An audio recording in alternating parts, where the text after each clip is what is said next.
I'm going to take a short little bit of your time and focus on the image of Asia in regard to its nuclear weapons.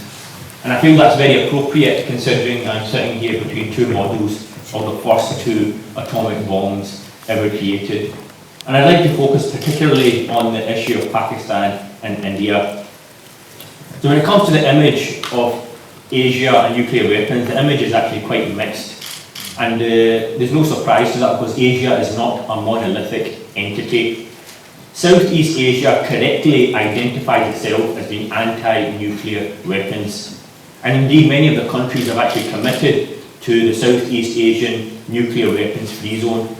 We have Brunei, Dar es Salaam, Cambodia, Indonesia, Laos, Malaysia, Myanmar, Philippines, Singapore, Thailand, Vietnam have all committed to remain independent and out with the nuclear weapons zone. We then have Central Asia, which is also a nuclear weapons-free zone. Kazakhstan, Kyrgyzstan, Tajikistan, Turkmenistan and Uzbekistan. And this is despite the fact that Uzbekistan was the host of the arsenal of the Soviet Union, the weaponry of the Soviet Union. I had over 104 SS intercontinental ballistic missiles, which after the collapse of the Soviet Union were repatriated to Russia, something for which unfortunately senior President Bush did not get enough credit, but historians will hopefully rectify that. Then finally we have China, Pakistan and India, all significant powers when it comes to nuclear weapons. And out of those three, it is Pakistan that is identified as being unstable, as a source of instability. And the argument that I want to make today is that outsiders have very little influence when it comes to Pakistan's nuclear weapons and its nuclear weapons program, except for one exception, which I will come on to shortly. But in order to make my argument, I have to put this into context and give you a very quick introduction and background to Pakistan's nuclear weapons. The initial steps were taken in 1965 when President Ayub Khan, he responded to intelligence reports that India had initiated a nuclear program.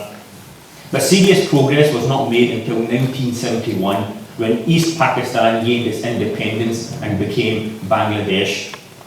3 years after that, India tested its first nuclear device. And Zulfikar Ali Bhutto, who was then President of Pakistan, responded that Pakistan must create what he called the Islamic bomb. And he said that we will go back to eating grass if we have to. And obviously when he said that, he meant people eat grass, not himself and the leading elite, obviously. Then in 1976, A.Q. Khan, Abdul Qadir Khan, set up what was called the Engineering Research Laboratories, and he was subsequently going on to become the father of Pakistan's nuclear bomb. In 1988, all components were ready, but they were not put together. It became what the International Atomic Energy Authority calls a virtual nuclear bomb. That is, they have the technology, the technological know-how, the expertise, and all the materials to put together a bomb at a very quick speed, but it wasn't put together. But 10 years later, in 1998, India detonated its nuclear bomb, and 2 weeks after that, Pakistan detonated its bomb in response. Now, the interesting thing to see about this history is that you can see that at every step that Pakistan took, it was responding to an action from India. Every step that it took was a response, a direct response to an action from India. And this is very important because this image is very crucial. And I think it was I can't remember, a famous philosopher that said that we only know ourselves through the lenses of our enemies. And this is very true for Pakistan. Pakistan's nuclear weapons program is seen in a very specific way. Unlike in the UK and France, where nuclear weapons is a position issue, which means there's a wide spectrum of opinion. Even in the country of my birth in Scotland, where there's a debate going on whether Scotland should become independent or not. There's a huge and bitter debate going on that if Scotland were to become independent, will it retain its atomic weapons? Because the UK atomic weapons are all hosted in Scotland at the Faslane Naval Base. So there's a huge debate going on. But in Pakistan, it is not a spectrum issue. It is what they call a balance issue, where opinion is uniform. Pakistanis see their nuclear weapons as more than an issue of national pride. They see it as a proxy for having parity with India, its arch rival India. And this image, like I said before, this image is completely impervious to outside influence, except for one exception, which I'll come on to shortly. And the idea, the strength of this opinion, just to give you an idea of the strength of this opinion, in 2004, A.Q. Khan, the father of the bomb, it was revealed that he was selling secrets for his own personal financial gain of the Pakistan's nuclear weapons program to Iran, Libya and North Korea. Now, one would assume that such behaviour would make him a national disgrace, but in fact, it had absolutely no impact on his image whatsoever, and he continues to this day to be known as a national hero in Pakistan. Now, the second point I want to make is that even if the public opinion in Pakistan turned against nuclear weapons, the government is not known in Pakistan to respond to public opinion anyway, so it would actually have very little impact. And the third reason is basically that the nuclear weapons are actually controlled by the military, which is notoriously independent of any democratic oversight whatsoever. Pakistan is a democratic country, but the extent of its democracy and the actual influence of its civilian government is actually quite is subject to question. And just to give you a very quick example of that, when the raid happened to kill Osama bin Laden, apparently the first port of call was when Robert Gates phoned up General Kayani to tell him, after the Navy SEALs had left, he phoned him up to tell him that, look, that was US Navy SEALs that went in and we killed Osama bin Laden in Abbottabad, and they have now exited.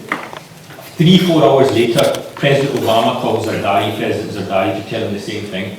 And apparently in those 3-4 hours, General Kayani did not find it appropriate to phone his own president to tell him what had actually happened. And when Zardari got the call, he had absolutely no idea what President Obama was talking about. So that's how the independent and the military sees itself from the civilian government.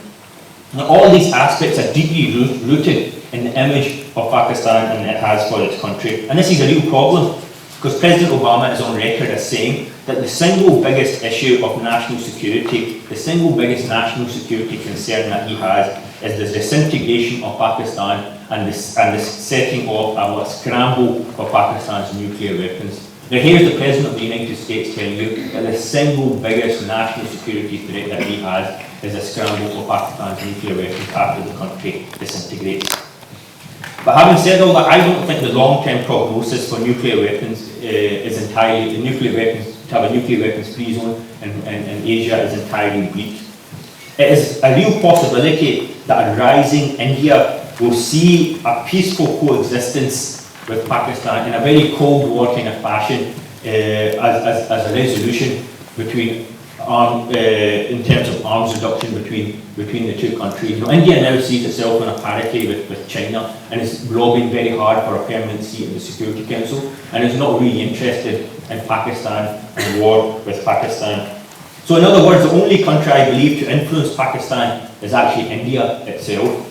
And so even though the prognosis may be quite weak, if one examines the biggest areas of rapprochement between India and Pakistan, they've actually been done under cultural diplomacy, under the spectre of cultural diplomacy. For example, when General Musharraf went to India to watch the cricket game, this was the beginning of a dialogue between the two countries. And even today, these two countries share so much history, language and arts, and the Bollywood singers going backwards and forwards. This is an area I believe which can be explored considerably more to try to bring these two countries together to come to some sort of Cold War kind of type parity in which they can come to negotiations for arms reductions and try to make the place and region more safer than the scramble that President Obama is concerned about.